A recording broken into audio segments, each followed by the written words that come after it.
Hey, y'all, how's it going? Oh, good. Yeah, me too. All right, well, welcome to the show. It's my show, The Scott Horton Show.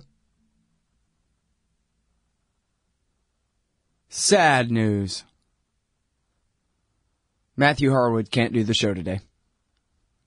Which is really unfortunate because he wrote this great freaking article that, I wanted to hear him talk about it. It's called Welcome to Copland. The police state. And man, is it good. He's something or other for the ACLU now. Old friend of the show going way back, this guy. Great writer. As far as I can tell, good on everything. As far as I can tell. And yeah, man, dang on, Welcome to Copland. That's the article. It's at Tom Dispatch. The logic of the police state. People are waking up to the darkness in American policing, and the police don't like it one bit. Yeah, they're one of the most powerful interest groups in America. The government employee unions. God, what a mess. I'm going to keep saying this, even though it'll get old for you people who heard me say it all the time, because I really want this to happen. I think it'd be great if the police made their own political party.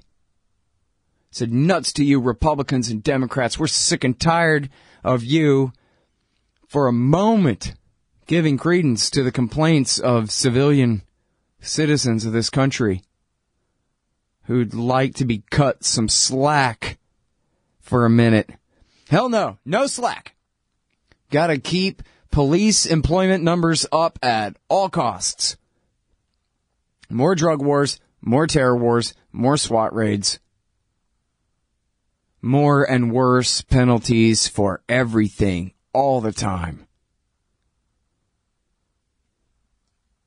I mean, I know they would just be, it'd be hard to differentiate them from the Republicans and the Democrats, but I just like for things to be above board, that's all.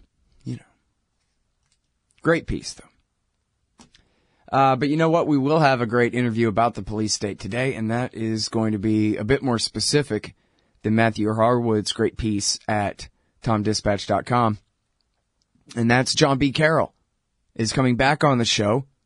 He suffered a little bit of criticism after his last article about this town in Alabama where, according to him, he's got a leaked internal affairs report that implicates these cops in framing somewhere right around 1,000 black men of crimes. Or maybe it's not that many. It's that many fake crimes. I don't know if it's the same poor schmucks over and over and over again, but either way, probably some of both there. So John B. Carroll's going to be back on the show because he says, oh yeah, well, if I'm so wrong, then how come this assistant district attorney says I'm right? Whistleblower, assistant district attorney. Holy crap, I don't think those words have ever been put together in English before, ever.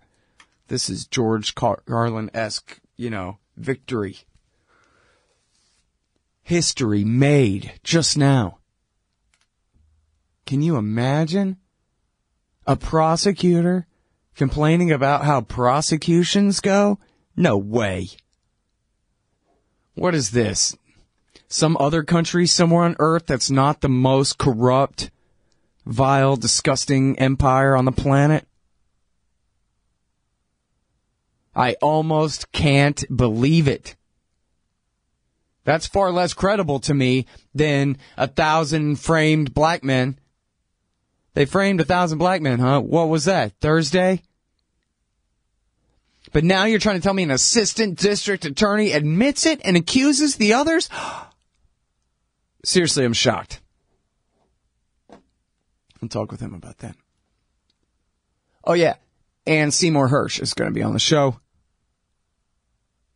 to talk about, well, the Syria war. The piece that I basically read the whole damn thing to you yesterday. And actually already recorded the interview with him this morning. I'll be playing it for you in just a little while. Seymour Hersh on his piece, Military to Military, U.S. Intelligence Sharing in the Syrian War. And that'll be coming up in just a little while. I got Yemen news here. Pro-Saudi forces advance into Yemen's capital's province. Houthi general vows attacks on Saudi military targets.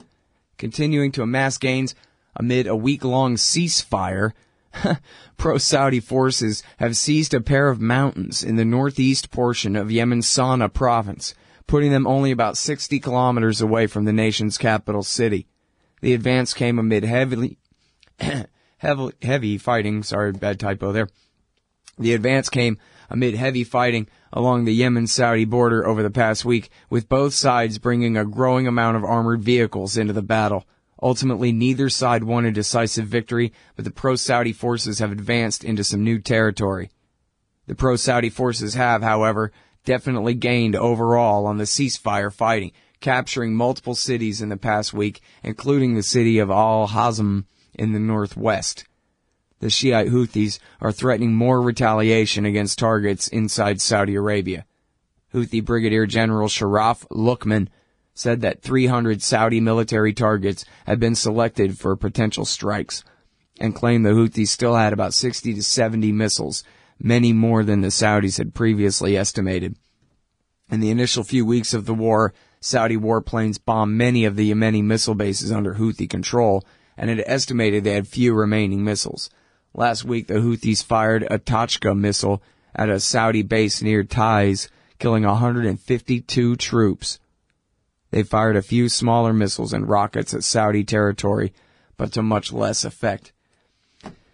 Man, and that war is just going to keep going on. Hey, as long as you can afford it, they're going to be bombing Yemen. Sorry. But there's no real interest group, right? The only interest group in Yemen, or in the United States representing Yemen, are the aggressors in this war. The exiled sock puppet Hadi government and his alliance with the Saudis. There's nobody sticking up for the civilians other than, Oxfam and Human Rights Watch and Amnesty and whatever, who I don't know how good of a job they're doing. You got to be careful with HRW and Amnesty. Half the time they're the ones supporting the regime change, like they did in Libya. Well, certainly Amnesty did. I think Human Rights Watch might have refrained from being bad on Libya in 2011. Amnesty absolutely was horrible on it. The guy even came on my show to support it. I thought the point was going to be, hey, let's be honest, Gaddafi's a pretty bad guy, but that doesn't mean we're for war for overthrowing him, because think of what horrible consequences that might cause, And then, no, the second half of the conversation was, yay, bomb him. What? Amazing. And they're just, arms of the State Department, one way or the other. Sometimes they're right, but not usually so much. But anyway, who else is sticking up for the Yemenis? Right, I know, that's it.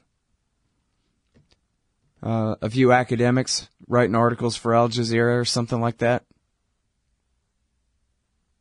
But meanwhile, this has been going on since March. America's helping Saudi enforce their blockade. America's helping them arm and, target their planes and their bombs. America's doing their refueling in midair. It's America's war.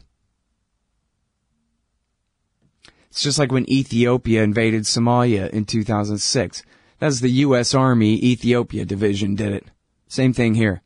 And I know it could be argued the tail's wagging the dog and the Saudis are the ones really pushing it, but the Americans don't have to go along.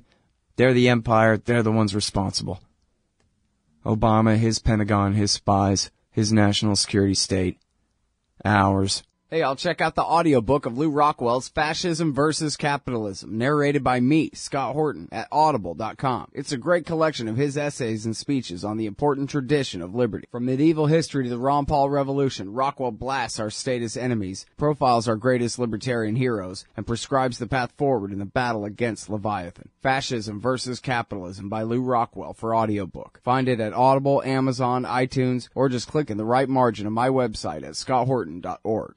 Hey, Scott Horton here for MPV Engineering. This isn't for all of you, but for high-end contractors specializing in industrial construction and end users who own and operate industrial equipment. MPV offers licensed professional consulting on chemical and mechanical engineering for your projects. Tanks, pressure vessels, piping, heat exchangers, HVAC equipment, chemical reactors for oil companies or manufacturing facilities, as well as project management support and troubleshooting for those implementing designs. MPV will get your industrial project up and running. Head over to mpvengineering.com. All right, y'all, welcome back to the show. I'm Scott Horton. It's my show, Scott Horton Show. Coming up, Seymour Hersh and John B. Carroll. Oh, lots of news. Lots of news. Adam Sandler is not so much interesting to me, but he's a famous person and he got himself involved in an important conversation. And so, it's worth highlighting and whatever, just if I can catch two more people's attention here. So, you may know that Roger Waters, the former lead singer of Pink Floyd, has been a big proponent of the boycott and divestment movement, BDS as it's called, on boycotting Israel. And He also does a real good job of publicly shaming any, at least musical artists, I don't know what all different artists, for going and touring in Israel, and says you're providing aid and comfort to criminals and you gotta quit it, and he gives them a real public hard time about it. Well, so Adam Sandler, who don't even bother getting his latest one off the Pirate Bay, because it'll put you to sleep. I had to watch it in 2 different nights to get through the end. But anyway, I don't remember laughing at any point during it. But that's neither here nor there. So Adam Sandler, he went on the Howard Stern show and just said, hey, screw Roger Waters and who cares, whatever. I'm proud of being a Jew, and that's what I am, he said. And that was his argument. People, he says, they sometimes say this word about Israel. I know they do. And when, whatever, and so the whole thing. And Stern, of course, agrees with him. And they say, my father loved Israel, so I do too, and whatever. But here's what's funny. They never even pretend. They never even pretend to confront the argument about Israel. I mean, there are some people who can't necessarily disagree with them, who would point out that this whole project is a racist, exclusionist project, and that Israel is built on stolen land. Every bit of it. The whole thing is wrong from 48 on. However, the vast majority, and that may go for some of the BDS movement too, be worth hearing them out. But, even they, I think, would admit that they only support the one-state solution, or not only maybe, but they support the one-state solution now because there is no two-state solution, and they know it. They know that the Israelis' position is to never give the Palestinians their own state. They know that the Israeli position is to slowly and steadily, but surely, steal all of the West Bank of the Jordan River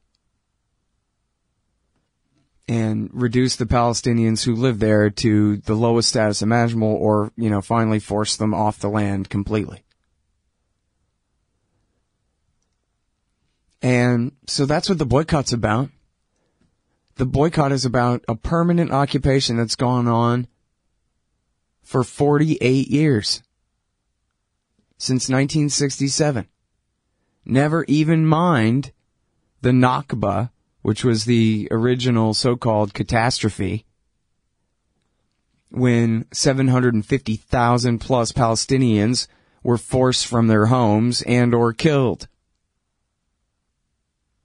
Run off into, refugee camps around the region. And then, of course, the West Bank, the Gaza Strip.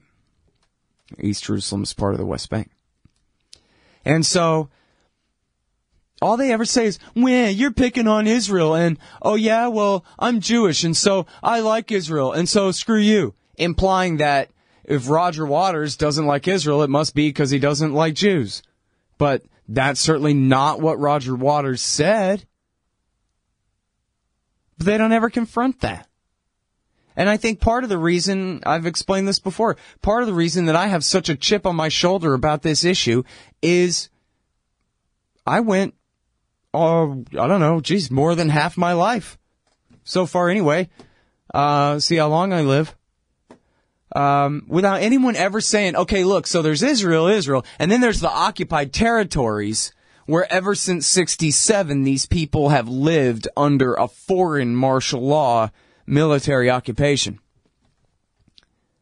A foreign army that comes and steals their helpless children out of their beds at 3 o'clock in the morning, like the worst Gestapo or NKVD nightmare, and tortures them. Really? Occupies them, kills them, steals from them, kidnaps and tortures their children. And then they cry, oh, boo-hoo, you're just picking on Israel. Yeah, well, what other country in the world is doing that right now? Does the Chinese police state even kidnap children out of their bed in the middle of the night? You recognize there's virtually no accountability for executive branch officials in China whatsoever. They can do whatever they want. Now, except make their bosses look bad, in which case they might be executed, but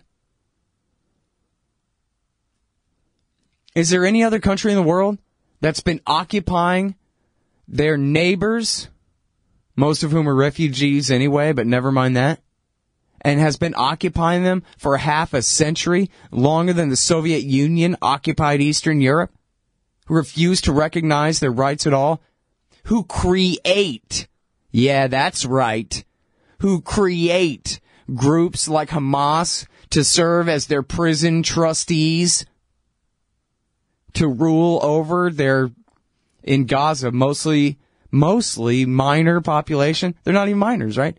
They're the majority, the under 18. How many of them you think voted for Hamas in 2006? Hamas that Israel created, that was running against Fatah, where Israel kept all of Fatah's tax money and wouldn't give it to them to buy up their votes like usual. Rig the election for the enemy. It's the barbarism, Sandler. It's not the Judaism. Nobody cares if Israelis are Jewish or not. Nobody cares. Well, maybe some people do, but very, very few people care about that at all. And it's so easy to see that if the Israelis had given up the West Bank and the Gaza Strip in East Jerusalem to be an independent Palestinian state back years ago, like they said they would in the late 1970s, that's part of the Camp David Accord. Yeah, Americans are bound to give Israel and Egypt billions of dollars a year to keep them from fighting. But the Israelis aren't bound by their word to give up a Palestinian state in the Camp David Accord, nor by Oslo, nor by any other deal they've ever made. Because it's all about establishing facts on the ground, eventually stealing all of the West Bank from the people who own it. Hey, Al, Scott Horton here to tell you about this great new ebook by longtime Future Freedom author Scott McPherson. Freedom and Security, the Second Amendment and the Right to Keep and Bear Arms. This is the definitive principled case in favor of gun rights and against gun control. America is exceptional. Here the people come first, and we refuse to allow the state a monopoly on firearms. Our liberty depends on it. Get Scott McPherson's Freedom and Security, the Second Amendment and the Right to Keep and Bear Arms on Kindle at Amazon.com today. This part of the Scott Horton Show is sponsored by Audible.com. And right now, if you go to audibletrial.com/Scott Horton Show, you can get your first audiobook for free. Of course, I'm recommending Michael Swanson's book, The War State, The Cold War Origins of the Military-Industrial Complex and the Power Elite. Maybe you've already bought The War State in paperback, but you just can't find the time to read it. Well, now you can listen while you're out marching around. Get the free audiobook of The War State by Michael Swanson, produced by Listen and Think Audio at audibletrial.com/Scott Horton Show. It's the Scott Horton Show. All right, y'all, introducing Seymour Hersh, Pulitzer Prize-winning investigative reporter, author of Chain of Command about the torture regime in the Bush Jr. administration. And this one is in the London Review of Books, Military to Military. Seymour Hersh on intelligence sharing in the Syrian war. So, there's been a DIA report that came out from Judicial Watch, and it's been written up by Brad Hoff, and it's been talked about by Michael Flynn. But I wasn't sure in reading your article whether the DIA report that you're referring to is an entire new report. It's certainly a less redacted one than the one we've all seen. Is that right? One doesn't want to chat too much about, this is the government that prosecutes people. But no, actually, the DIA report is the one that everybody has seen.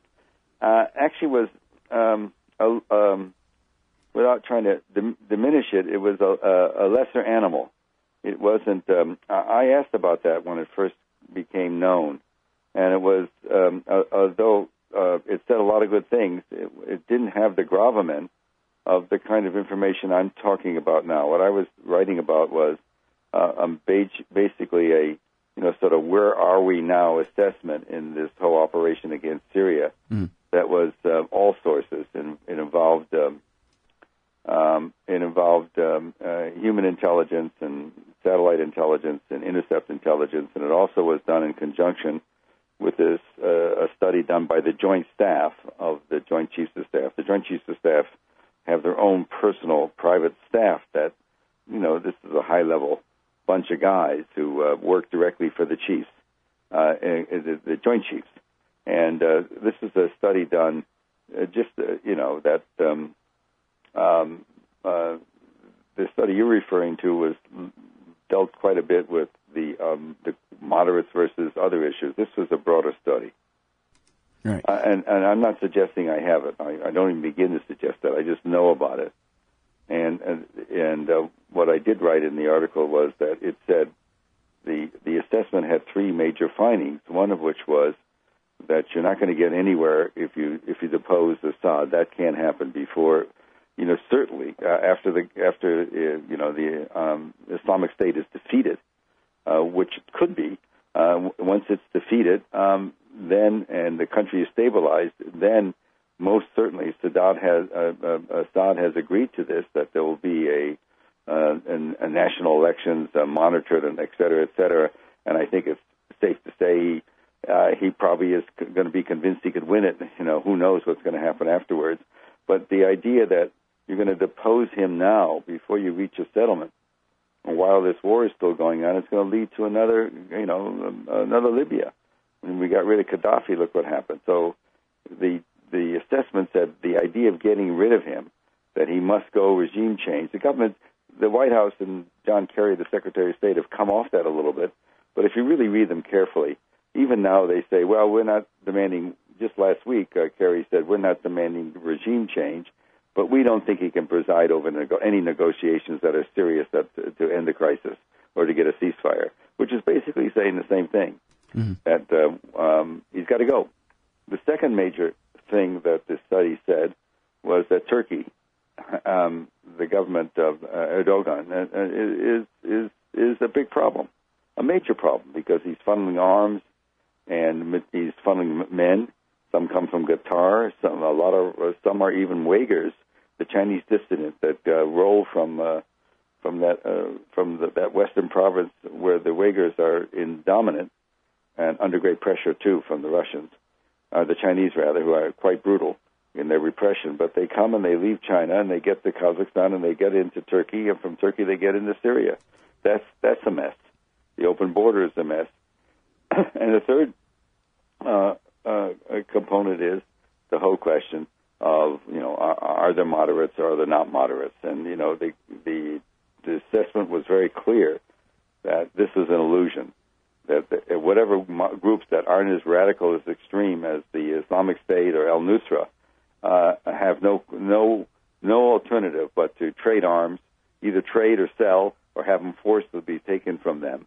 So whatever arms we give to the alleged moderate, it becomes irrelevant. And by the way, yesterday in the New York Times, J.C. Shivers, a very good journalist there, wrote a long piece on one Islamic State leader, a pretty hardline guy, who's, as you saw, if you read the piece, it ran 3 pages, 2 full pages, or almost 2 pages. It was clear that, his motivation is, besides a lust for killing, is money. The Islamic State gave him money. He's not a dyed-in-the-wool religious ideologue. So, there's a lot that we don't understand about the Islamic State. But one thing is clear: they basically control the opposition. All right, now, what you wrote in here was that the Joint Chiefs, they decided that they could be subtly insubordinate here by sort of sticking with the previous policy that, hey, al-Nusra, that's al-Qaeda, they're the enemy, right? So let's just continue on our policy of working with other countries in the region against them, and we'll sort of pretend to not recognize, I guess, that we're directly contravening Obama's policy, which is apparently to deliberately support or at least make the space for the rise of al-Nusra and the Islamic State in Syria. Oh, I'm not sure that's their policy. I know a lot of people think so, but I don't buy that at all. I think the administration just blunders. I think there's no question early on in 2012 when the CIA began the supplying of arms. Yes, they were supplying arms to the more radical groups. I think there was a tremendous amount of stupidity, negative thought. But I think at this point, the notion that we're directly supporting ISIS, I know people have written this, and people I respect have written it, but I just disagree. I didn't exactly say that, but anyway. Well, but that's it. That's the gist you get, that there's still this idea that there's no question that at some point in our career, the United States, are you kidding? Certainly supported with people who became the extreme fundamentalists, beginning with the war in Afghanistan in 1979 and all during the 80s. Well, and this is your article from 2007. It's called The Redirection, where they said, oops, we fought for Iran in Iraq War II, so now we need to redirect toward the Saudis and their allies, specifically in Syria, right? I think that's absolutely true. There's no question that we were Muslim Brotherhood, for example, we supported. That was in 07, 08. I did write that article, and that's one of those articles that's been reprinted, I don't know how many tens of thousands of times, because it did say something significant of the Sunni-Shia war. Yes, but that was then and this is now. I don't think in the last year there's been, even though God knows there's still arms that we give to what we call the moderates, and we now know, we should know, that the moderates are under tremendous, I've got a cold, under tremendous pressure to either sell or forcibly have them taken away by the more extreme groups. I don't think the idea of a moderate existing is very viable.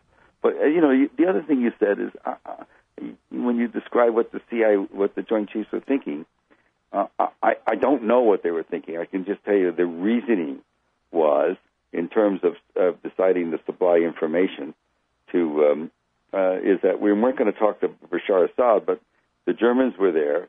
We knew the Germans were working with Assad. They believed that was very important for a lot of reasons. One reason, Germany has 6 million Muslims in their country. They didn't want Syria to suddenly become a home, a beacon for radical Islam. They didn't know how that would impact on their country, on the Muslims in their country, whether that would make them more extreme or more dangerous. The sort of the internal problem we have here with the exaggerated fear of terrorism. So that was an issue. We also know that the Russians, with whom we've had a very good military-to-military relationship since the end of the Russian Federation, since the end of the Soviet Union, we maintain close ties. The Russians were talking to the Israelis, who were talking to Assad. So Germany wanted some intelligence, so the Joint Chiefs just began to give Germany, military-to-military, answer their questions. And that's the way they looked at it. They were simply helping an ally. military to military. That's why the title of the piece is the same. Right back in just a sec, y'all. Don't you get sick of the Israel lobby trying to get us into more wars in the Middle East? Or always abusing Palestinians with your tax dollars? It once seemed like the lobby would always have full-spectrum dominance on the foreign policy discussion in D.C. But those days are over. The Council for the National Interest is the America lobby, standing up and pushing back against the Israel lobby's undue influence on Capitol Hill. Go show some support at councilforthenationalinterest.org. That's councilforthenationalinterest.org.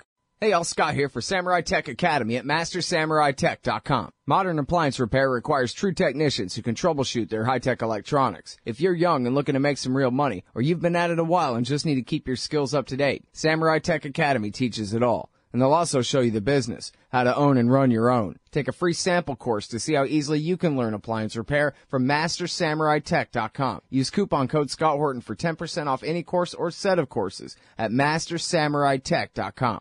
All right, the second half of my interview with Seymour Hersh from this morning.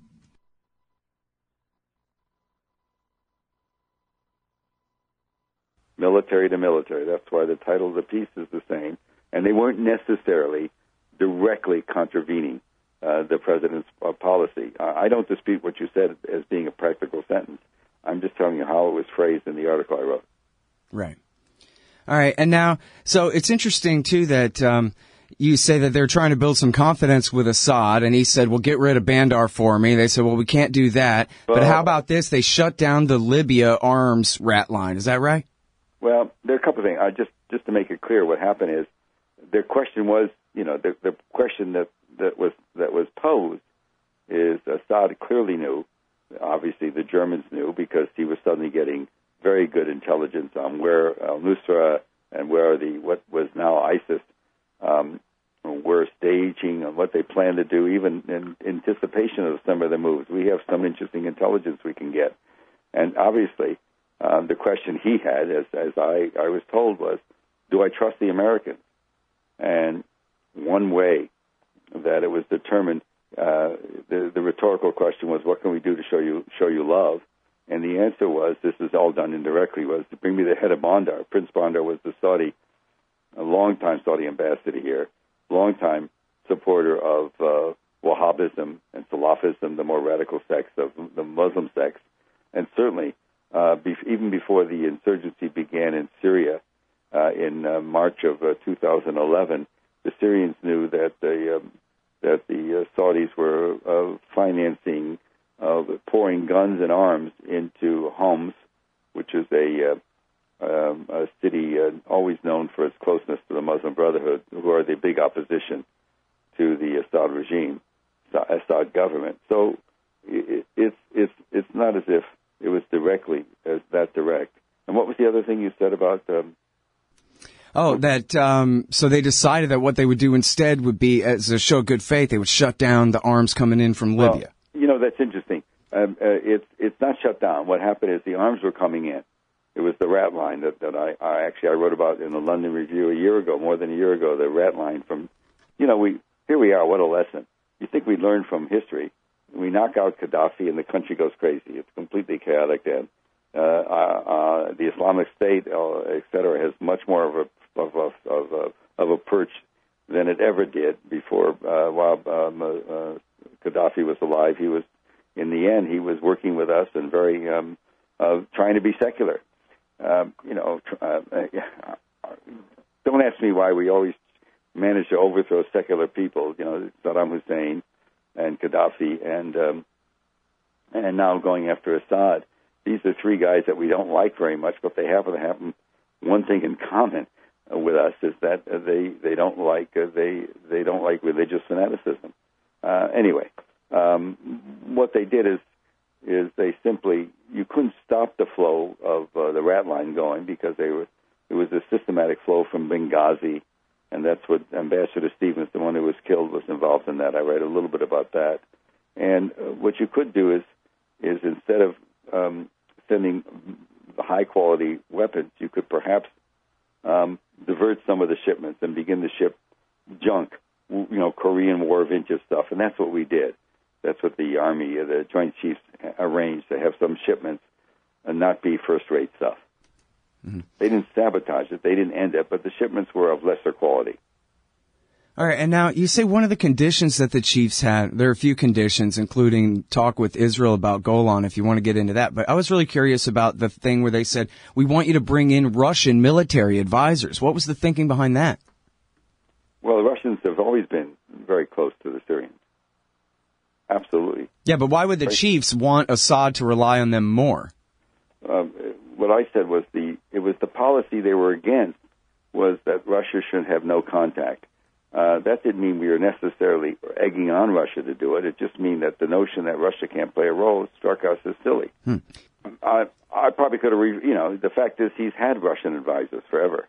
The Russians, that's probably an inartful sentence. It's less than complete, but I will tell you, he's had Russian advisors for decades. Sure.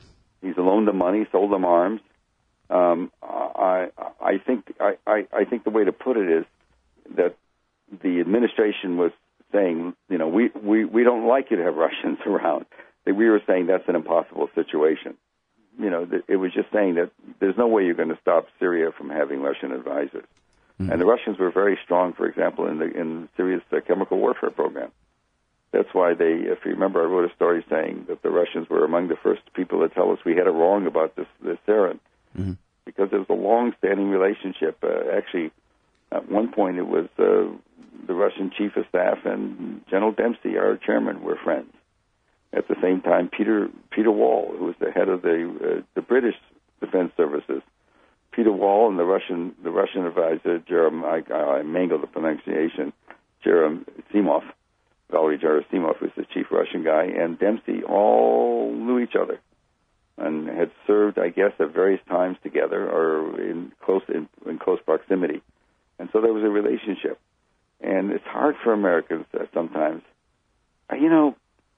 If you think about it, at one point, at the critical point in World War II, we overlooked the fact that Stalin had been working with Hitler, had signed a pact, an infamous pact with Hitler, and we joined Hitler. We joined Stalin. We supported Stalin when he fought Hitler. I mean, we can't overlook. There's things that Putin does and Russians do in Ukraine, which we deplore, etc. But that doesn't mean you can't work elsewhere. Anyway. Well, and speaking of allying with our enemies, I wanted to ask you about this meeting in Washington where it's John Brennan called in, you say, the intelligence chiefs from around the Middle East, and I guess specifically he's talking to the Saudis and the Qataris and so forth, and saying, please, just back, I don't know which mythical moderates, maybe Arar al-Sham, and not ISIS and Nusra, and they completely ignored him and did whatever they wanted anyway? It looks like they did, yes. That seemed to be what happened. The problem is the meeting's never been made public, and but even the Ashar al-Salam, how do you pronounce it? Ashar Ansar. What's that group? Arar al-Sham. Arar. Well, yeah, they're nothing but Al Qaeda too. I mean, really. Well, it's. I think you mean Shara el-Sham, SHARA Shara al-Sam. It's funny you mention that because I didn't put this in the story because it's not so significant, but if you remember Ambassador Ford, Robert Ford, who was the American ambassador to Syria, but, when the insurgency started in Syria and how he became sort of notorious, I would say, certainly a little bit unprofessional with his open support for the opposition. I remember he was, and then he left the diplomatic service in 2014, then became a leading critic of Obama's refusal to send more lethal weapons to the so-called moderates. And among the people he thought that should be supported was Shara el-Sham. And it's, I guess we call it in English, the Islamic Movement of Syria Free Men.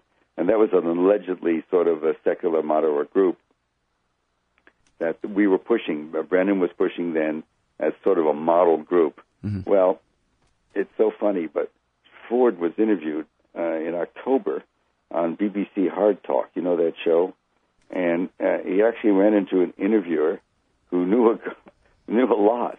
And when he started talking about this is a radio 25-minute radio show, when he started talking about the Shara al-Sham as the kind of group that would be welcome pluralism. The moderator, a guy named presenter, they call it, Stephen Sacker, I don't know him, but he actually knew something. He said, well, how could it be considered moderate since that group has publicly endorsed Sharia law, and made clear that Christians and Alawites would not be welcome in the new Syria? And Ford's answer was, well, I don't agree with all their policies. There is Sharia law, and Sharia law, they don't have to be so firm. And then there was a long pause, and I kid you not, there's no transcript. You had to go listen to the show to get it, the podcast. He said, well, it's not a group I would ever want my daughter to marry into. I love that line. It's okay for everybody else in the world, but not his daughter. Right, yeah, exactly. Well, and Andrew Coburn was just on the show about his new piece in Harper's and explained how Arar al-Sham is directly descendant from the Azam group that really became Al-Qaeda. It's just another branch of Osama bin Laden's movement, is all it is. Coburn wrote a great piece. I read it, although I would take issue that we're still openly supporting ISIS. I think indirectly you could argue we did. I can see the argument for it, but I don't think we... Well, I think he's talking more about Nusra there because the support for the Army of Conquest and Arar al-Sham, when they fight side by side with Nusra all day, every day for the last 4.5 years anyway. Anyway, look, I gave you work to do. You have to cut this. Yep. But you'll do it. You'll figure it out. All right. Well, thanks a lot for coming back on the show, so I appreciate it. Yeah, bye-bye. That's it. All right, Joe, we'll be right back. Hey, Al, Scott Horton here for Liberty.me, the great libertarian social network. They've got all the social media bells and whistles. Plus, you get your own publishing site, and there are classes, shows, books, and resources of all kinds. And I host 2 shows on Liberty.me. Eye on the Empire with Liberty.me's Chief Liberty Officer Jeffrey Tucker every other Tuesday, and The Future of Freedom with FFF founder and president Jacob Hornberger every Thursday night, both at 8 Eastern. When you sign up, add me as a friend on there. ScottHorton.Liberty.me. Be free. Liberty.me. You hate government? One of them libertarian types? Or maybe you just can't stand the president, gun grabbers, or warmongers. Me too. That's why I invented LibertyStickers.com. Well, Rick owns it now, and I didn't make up all of them, but still, if you're driving around and want to tell everyone else how wrong their politics are, there's only one place to go. LibertyStickers.com has got your bumper covered. Left, right, libertarian, empire, police, state, founders, quote, central banking. Yes, bumper stickers about central banking. Lots of them. And, well, everything that matters. LibertyStickers.com. Everyone else's stickers suck. All right, you guys. From the Hill just now on Twitter. Just in all capital letters. I'm pretty sure they're not joshing around. They really mean it. Hillary Clinton vows to cure Alzheimer's disease by 2025. Oh, you got my vote, Mr. President. What a great promise to make. I'll tell you what. I will cure Alzheimer's disease by 2025. You like that? It's going to be great. All right. Anyway, sorry. I had to explain why I was laughing at the start of the show there. All right. So our next guest on the show today is John B. Carroll, and he writes at henrycountyreport.com. Welcome back to the show, John. How are you doing? I'm good, Scott. How are you doing? I'm doing real good. Oh, I need to remember to turn you down here and put my headphones on. I'm getting sloppy. It's the holiday season. Hey, so everybody, you remember John? He was on the show just a couple of weeks ago about the story of the corruption in a town called Dothan in Alabama, right? Yes, sir. Man, I almost thought Arkansas for a second. Okay, good. I'm glad I only partially screwed that up by thinking I screwed it up. Okay, Dothan, Alabama, and what you said on the show a couple of weeks ago and wrote on your site here at henrycountyreport.com is that you got your hands on many, many documents from an internal affairs investigation into what amounted to, in layman's terms, a conspiracy between the prosecutors, the cops, and the judicial branch in this town to routinely frame up and convict innocent black men, primarily of drug possession charges, but not only that. And now, so where I want to start the interview today was, and you can correct me if I misstated any of that or whatever, feel free. But what I want to start with was, you got a little bit of criticism for getting out way ahead of your documents, supposedly. And I admit that I didn't really do all my diligence and read through all my documents and make sure that your entire story held up to the documents and this and that. But I did read your responses, for one, at the Radley Balco site on the Washington Post, where you wrote in the comments section and said, well, just wait and see, and a little bit of this. Clearly you had this news story that we're going to get to about the new witnesses that you have in your favor, et cetera, like this. Plenty of time for that. But I just wanted to ask you whether you thought there were any criticisms, any valid criticisms of whether your reporting got out ahead of your documents, and whether you wanted to address that in any way. Sure, and we welcome any and all criticism. Just to go back for just a moment, what the Henry County Report is an online newspaper. It's a community nonprofit. They're primarily for people. So it's not my website. It's just I occasionally write for them. I've written for Truth Out, several other publications in the past. But they have a very vested interest in the community, the larger community in southeast Alabama where Dothan is located. So just to clarify for your listeners, it's not necessarily my site. I'm just one of the people that write on the site. Sure. We've welcomed the criticism. I think take Mr. Balco's article in the Washington Post. He never tried to contact us. We pointed that out, and even after we gave him personal cell phone numbers, our editor gave him that. He had already published his article, and he wasn't going to retreat on that, which is fine. And I think 90% of his article is spot on about how he inquired about the judicial district and the district attorney. But it would have been nice if the Washington Post had actually followed up and contacted some of the sources that we had that were willing to speak with a news organization like that. So he missed out on that opportunity. And that would be, in one case, the person that was in charge of the Internal Affairs Division that published those documents, that, he was the originator of those documents and conducted the investigation. He was more than willing to speak directly with anyone with the Washington Post, but Mr. Balco, in his rush to criticize a little, crossroads, dirt road paper, we're not much on the pecking order, Scott. That's really too bad, because a little rural community, and that's okay, because it's just like you. If you can poke holes in our story, we're the very first person that wants to know it, so we can get it right.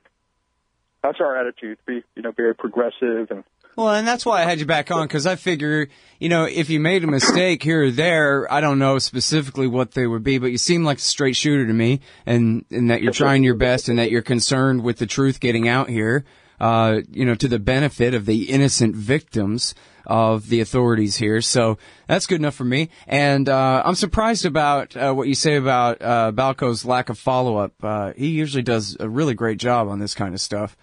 And so that's unfortunate to hear that. He's a great guy, great thinker. He maybe just really busy, and that's okay. One of the conflicts. Well, and as the story develops further, we'll see what happens. He might get right back to it. Right.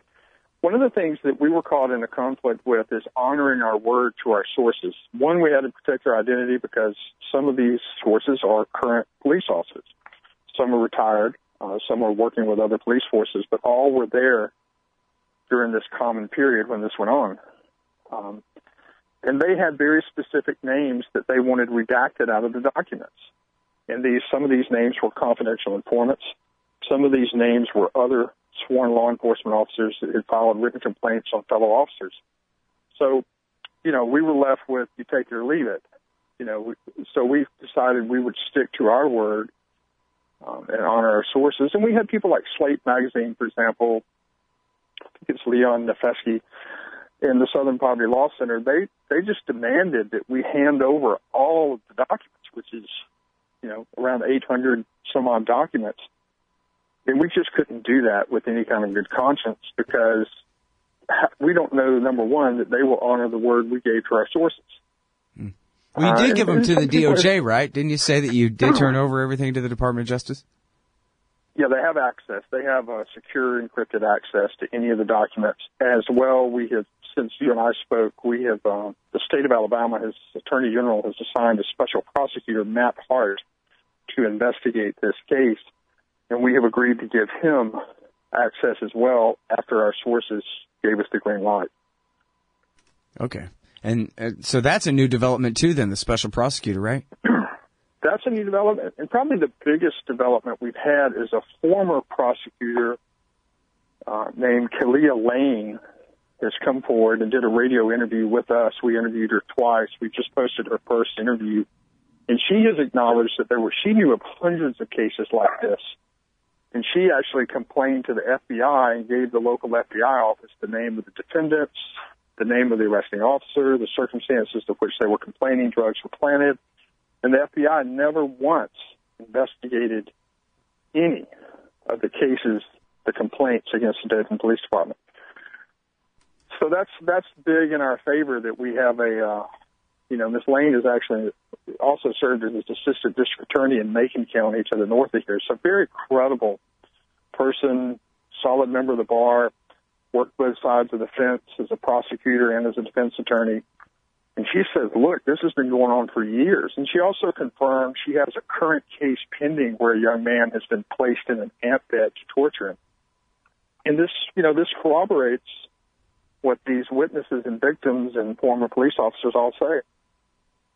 Amazing. And, it's funny. I know people are so biased toward the police as their protectors that they try to think of an excuse. The person they done that to must have been really bad, must have something. But just think about if that's somebody that you care about.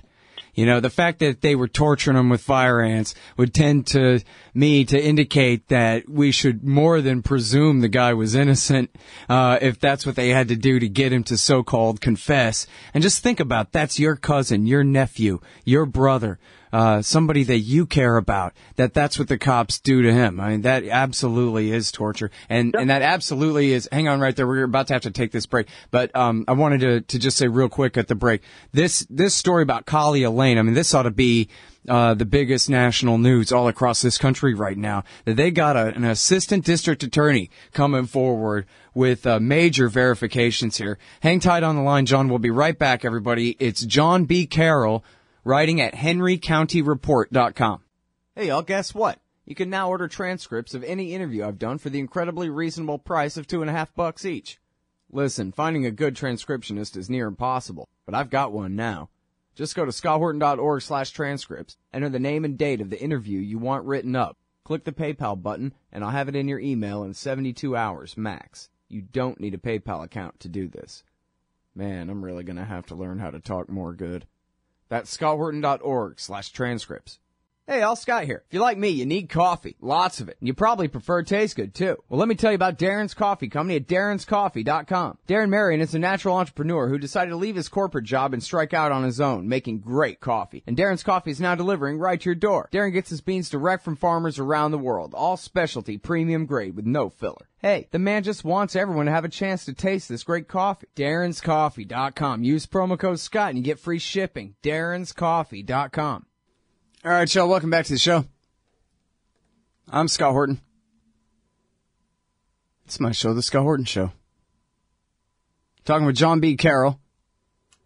And he's writing at henrycountyreport.com. They're in Alabama. And a huge developing story about a multiple member conspiracy among the police, the prosecutors, and the judges. This conveyor belt of innocent black men framed up, I think mostly on drug possession charges. Right, John? That's right. And Scott, we had two other really big developments this past week that I want to make sure your listeners know. We had hundreds of people show up at a community meeting in a little small Pentecostal church in a traditionally black community. And the police were there taking pictures of the people and taking pictures of their license plates.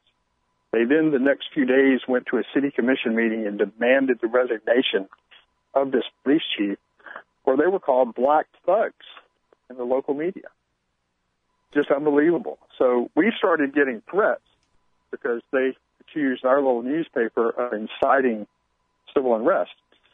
So we were fortunate enough to have a federal whistleblower come to us and share confidential documents. They're on our website that identified all the major white supremacists operating in the Dothan government and the Dothan community. All I did is redact their social security numbers, and I put it up there. If they want to continue to threaten us, we're going to put more information up there, and we're going to identify these people. We already identified their names and their physical addresses and phone numbers, but we're going to go further than that if they push us one more time. So this is a real battle down here in South Alabama to get this chief and his goon squad out of office. Mm-hmm. Well, now, so you talked about how, the state attorney general then appointed this special prosecutor, so there must be some pressure other than in just the black community for something to happen here, right? Or it wouldn't have happened. It is. Yeah, the state NAACP came down and they have gotten involved. Uh-huh. They are formally asking for his resignation. But, so far we have zero movement. They are, claiming this will all go away. They're starting an operation that's called Operation Black Watch. They're installing security cameras in all the traditional black neighborhoods. Operation Black Watch, people. Really? It's just insane. They're not listening. I have a rebel flag here in my cabin, but if I was a public servant and I had to work with or over or underneath people in a taxpayer-funded position, it's pretty damn insensitive for me to have that flag draped all over my office. And that's what this guy is. I mean, you saw his press conference.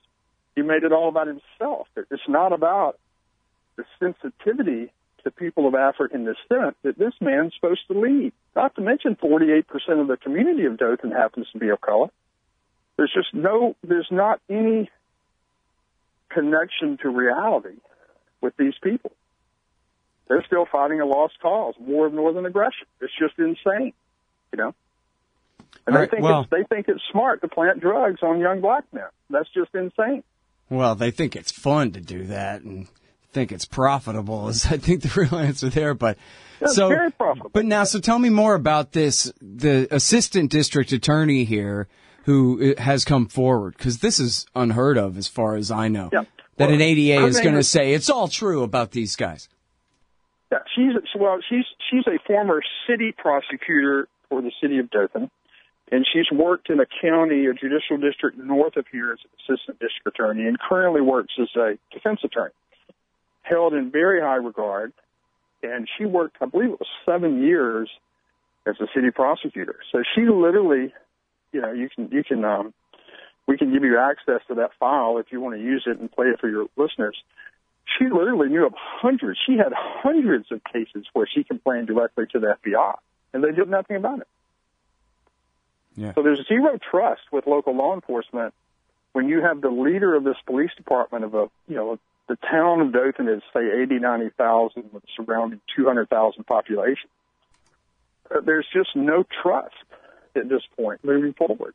Well, and that's a huge flaw in the theory that all we have is the national government, the Department of Justice, as the check on our local cops when, obviously it's difficult. As you say, when the people come together, the media gangs up with the government to say, oh, look, they're all black thugs. They want to kill cops. Exactly boo-hoo, and pretend that they're the victims when what we're talking about is the black community of the town saying, hey, all we want is a redress of injustice.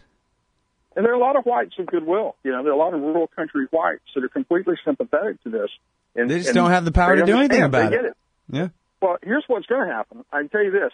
The insurance companies that the city of Dothan, Alabama, has insurance with, and in the state of Alabama, we have a qualified immunity law. If you're a sworn officer and make a mistake in the line of duty, if they're legal damages, you have immunity, and if there's any money paid out, the insurance companies pay it. But that's not if that police officer commits a felony and a criminal act. So the city of Dothan has already been notified that its insurance companies are not going to pay out for any officers or management of those officers committing felonies. So you can imagine, if you've got 1,000 people wrongfully convicted, let's say you had 200 or 300 sent to prison, it's going to be catastrophic financially for this town. They're going to sue them into bankruptcy, and that's what should happen. Yeah. And so now at this point, You mentioned the state-level special prosecutor. What do the feds claim they're doing about this, if anything, at this point? They have not said anything. They are just, on the record, they have said nothing.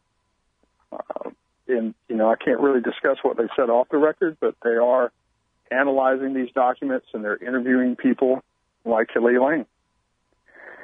Yeah. I mean, it's really something else to have her say that she knows of at least 50 cases that she knows of personally where allegations she said over 100. Over 100. Oh, well, in this article here, it says as many as 50 where narcotics were planted.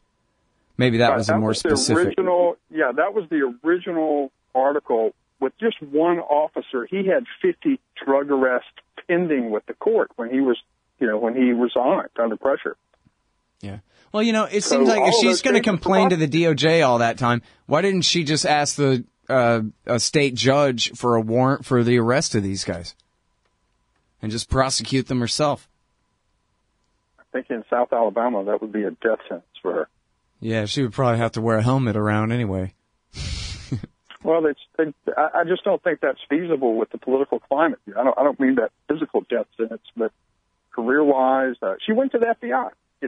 And when the FBI does nothing, we published. I emailed you a link a little while ago, and that'll be live later today. But you have a private link to it. You can read letter after letter after letter by sworn police officers writing to the U.S. Attorney General all the way down to the State Attorney General and the U.S. Attorney, saying they're cover-ups. This is what's going on. No one ever came to help these guys. Yeah. Well, tell me when that it's okay to tweet that out, and I'll go ahead and tweet that out. I have the page right here, full of documents. So, all right. Thanks very much, John. Appreciate your great journalism here. Thank you, Scott. That's John B. Carroll. He writes at henrycountyreport.com. And yeah, he's got the documents he claims to have here. I got them. Hey, Al, Scott Horton here to tell you about this great new book by Michael Swanson, The War State. In The War State, Swanson examines how Presidents Truman, Eisenhower, and Kennedy both expanded and fought to limit the rise of the new national security state after World War II. If this nation is ever to live up to its creed of liberty and prosperity for everyone, we are going to have to abolish the empire. Know your enemy. Get The War State by Michael Swanson. It's available at your local bookstore or at Amazon.com in Kindle or in paperback. Just click the book in the right margin at scotthorton.org or thewarstate.com. Hey, Al, Scott Horton here. It's always safe to say that one should keep at least some of your savings in precious metals as a hedge against inflation. And if this economy ever does heat back up and the banks start expanding credit, rising prices could make metals a very profitable bet. Since 1977, Robertson Roberts Brokerage Inc. has been helping people buy and sell gold, silver, platinum, and palladium, and they do it well. They're fast, reliable, and trusted for more than 35 years. And they take Bitcoin. Call Robertson Roberts at 1-800-874-9760 or stop by rrbi.co. All right, y'all, welcome back. I'm Scott Horton. Yeah, breaking news from the war. Oh, which war? Sorry. Gotta specify. The Iraqi front of the Islamic State war. Iraqi troops, that is Shiistan troops, storm into center of Islamic State-held Ramadi. Really? Iraq's armed forces, this is Reuters today. No, it's not. This is old. Wait. No, the caption is old. I was going to say, wait, what the hell? It's today. Iraq's armed forces stormed the center of Ramadi on Tuesday, a spokesman for their counterterrorism unit said, in a drive to dislodge Islamic State militants from their remaining stronghold in a city they captured in May. The operation to recapture Ramadi, a predominantly Sunni Muslim city on the river Euphrates some 100 miles west of Baghdad, began in early November after a months-long effort to cut off supply lines to the city,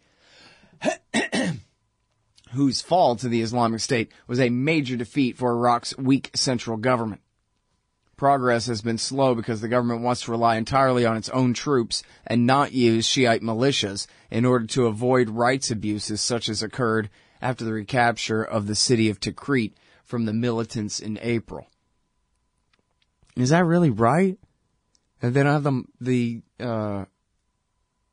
Mahdi Army and Badr Brigade with them? That it's just the so-called quote-unquote Iraqi army? I know Americans have been providing air cover Mitchell Prothero said the Marines were there. Special Forces, not full-scale invasion. All right, well, let's see. Our forces are advancing toward the government complex in the center of Ramadi. They're fighting in the neighborhoods around the complex with support from the Air Force. Which Air Force? Iraqi intelligence estimates the number of Islamic State fighters entrenched in the center of Ramadi, capital of the western Anbar province, at between 250 to 300. Oh, that's it?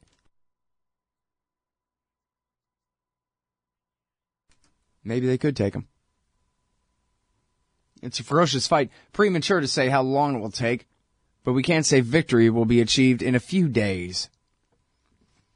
Dozens of militants have been killed, said Brigadier General Yahya Rasool, spokesman of the Joint Operations Command. The offensive to capture the city started at dawn. Yeah. So, anyway, I guess the last major story that we had out of Ramadi before the fall was from our old friend David Enders in his video report that he did for Vice News about how half the city had already fallen to the Islamic State. They're just right there on the other side of the bridge. And the locals, and it was including, they were, the mayor and his men were Sunnis, but had been part of the awakening and had ties with the Baghdad government. Clearly did not want to, did not prefer the Islamic State to their alliance with Baghdad, and said, but Baghdad won't help us. And the Americans won't either, so somebody help us or we're screwed. And nobody helped them. And so they got overrun. So, I guess a big mistake on Baghdad's part, if they're going to turn right around and try this hard to take it back. Although, I don't know, it doesn't sound like the Islamic State fought for it very hard, but then again, I guess the only answer to why would be because they couldn't. There's only so many strategic retreats until you're just retreating. That ain't, just being fluid on the battlefield and moving around. But then again, you look what happened when the Kurdish Peshmerga took Sinjar. They didn't really get rid of the Islamic State. There's I guess this was a Reuters story too, wasn't it? Or was it where they said, oh yeah, no, the Islamic State just opened up a new route through there. They were trying to cut off the supply line, but they just took the back roads instead. Same difference. The Baiji refinery over near Tikrit is still going back and forth, right? They can't even really nail that down all the way, so who knows?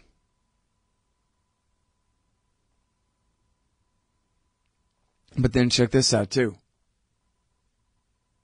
Such an important point.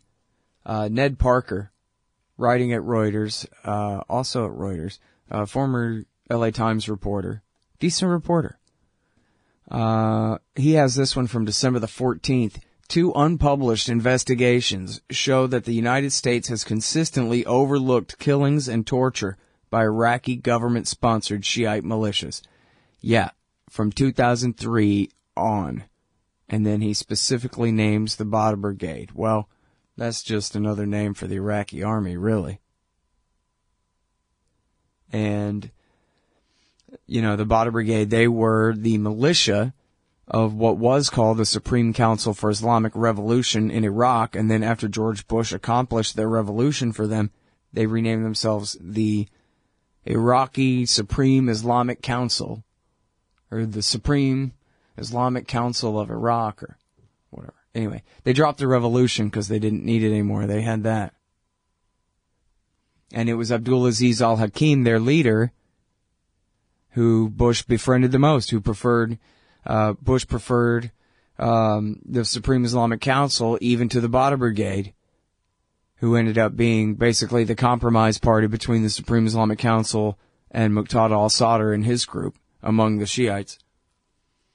In other words, yeah, George Bush fought, I know it's old hat, but not to everybody. George Bush fought the entire Second Iraq War, for Iran and for their sock puppet parties, Skiri and Dawa. The Bada Brigade, the torturers, are just the militia of the Supreme Islamic Council. And, you know, just like you might have seen the Sniper movie where the bad guy tortures and murders his victims with power drills. Well, in real life, that was America's allies that used the power drills to torture and murder their victims, the Shiite militias that they used on the Sunnis.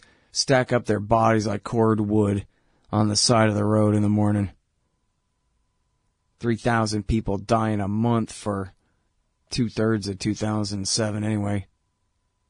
That was the worst of it. Well, 2005. Anyway, so the news here is that they have these reports now.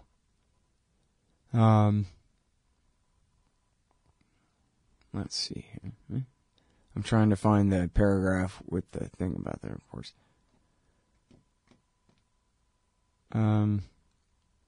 Oh, they were Iraqi government reports. Really? An unofficial Interior Ministry organization called the Special Investigations Directorate. The body was run by militia commanders from Badr, and Washington pressured the Iraqi government to investigate the prison, but the findings of Baghdad's investigation... Oh, wait, no, I got that wrong. Oh, I'm sorry, I screwed this up. The Special Investigations Directorate, those were the torturers. They don't say the name of the directorate that did the investigation. Going, wait, the Badr Brigade investigated their own torture and came up with a great report on it?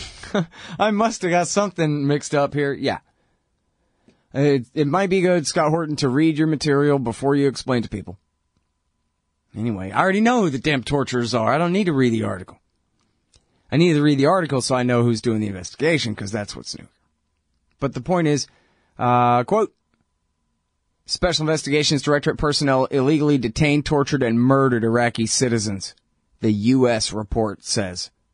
Iraqi government officials failed to take action. So there's two of them, one U.S. and one Iraqi. So you're a libertarian, and you don't believe the propaganda about government awesomeness you were subjected to in 4th grade. You want real history and economics. Well, learn in your car from professors you can trust with Tom Woods' Liberty Classroom. And if you join through the Liberty Classroom link at scotthorton.org, we'll make a donation to support The Scott Horton Show. Liberty Classroom, the history and economics they didn't teach you. Hey, y'all, Scott Horton here for WallStreetWindow.com. Mike Swanson knows his stuff. He made a killing running his own hedge fund and always gets out of the stock market before the government-generated bubbles pop, which is, by the way, what he's doing right now, selling all his stocks and betting on gold and commodities. Sign up at WallStreetWindow.com and get real-time updates from Mike on all his market moves. It's hard to know how to protect your savings and earn a good return in an economy like this. Mike Swanson can help. Follow along on paper and see for yourself. WallStreetWindow.com. All right, y'all, welcome back. I'm Scott Horton. It's my show, Scott Horton Show. Wrapping up for the day here.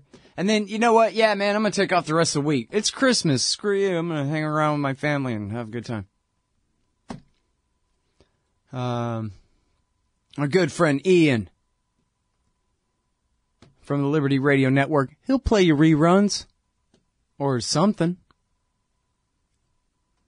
But anyway. Yeah, man, Christmas Eve belongs to me. That's tomorrow, right? Christmas Eve. Yep. I got work to do. I'm not going to be playing. I'm going to be working. I got to work on that book proposal for that book with Tom. I've been procrastinating. I've been in permanent facepalm mode since the Paris attack and the reaction that, geez, maybe it really is their religion that makes them hate us, since we tried non-intervention for the past 15 years and that didn't work. Oh my God. Western civilization, stop being so stupid. You're killing me. I'm literally dying of the was it the stress causes the cortisol to harden up the arteries to my heart?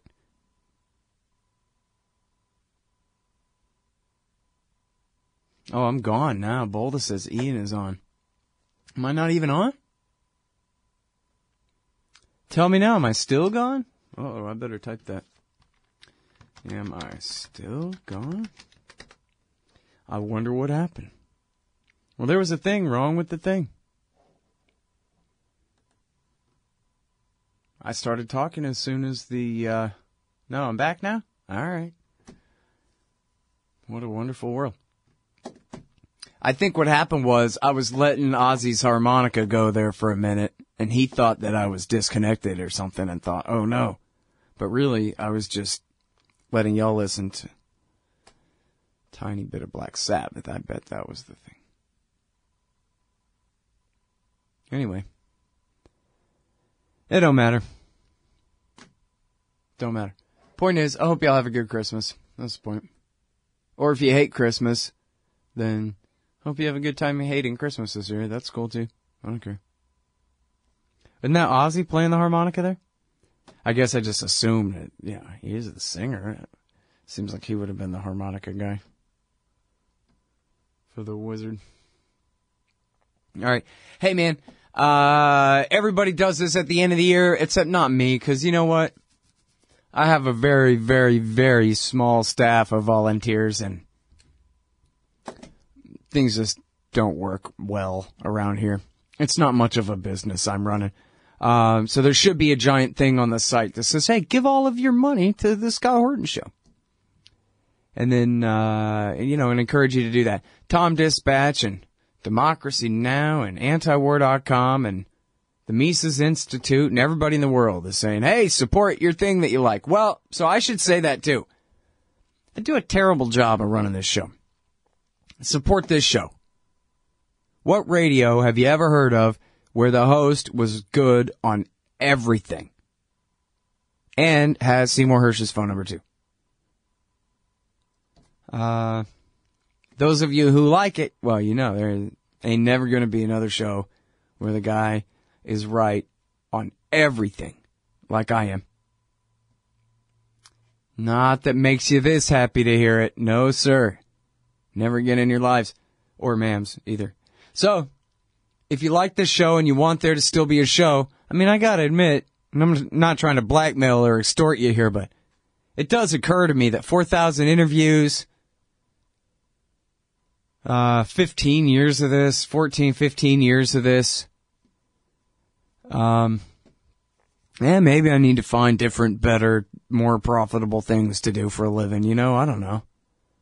Every time I think that, I get emails and donations from people and things, and people saying, hey, really appreciate it. So that makes me think, well, gee, I don't know if you guys are counting on me and everything. I don't know.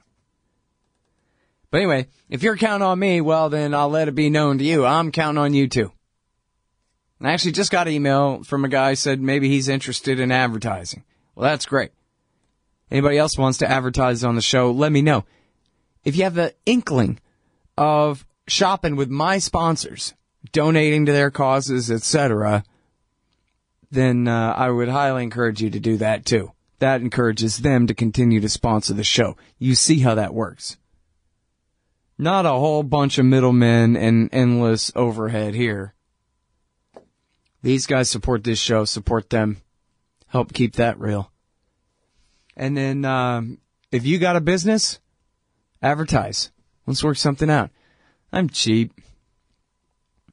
I won't change what I say for you, but I will say things about whatever it is you're selling for you. Just shoot me an email, scott@scotthorton.org, and we'll take care of that. And then otherwise, there's 100 ways to support the show at scotthorton.org/donate. If you like donating to things, you can do weekly or monthly subscriptions.